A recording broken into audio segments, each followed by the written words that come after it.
আচ্ছা, ধরো কোনো এক গভীর রাতে তোমার সাথে কথা বলতে খুব ইচ্ছা করতেছিল, তোমারে মেসেজ দিলাম, মেসেজটা সিনও করনি, তোমারে দেখতে খুব ইচ্ছা করতেছিল, তাই কল দিলাম, কলটাও রিসিভ করতে পারোনি। পরদিন সকালবেলা ওইটা তুমি দেখলা আমার দেওয়া একটা মেসেজ, আমার দেওয়া একটা মিসড কল, তারপরও তুমি কোনো রিপ্লাই দাওনি।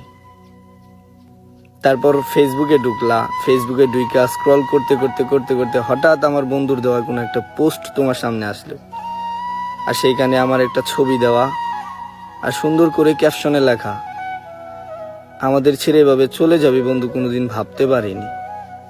ভালো থাকিস বন্ধু, দোয়া করি আল্লাহ যেন তোরে জান্নাতবাসী করে।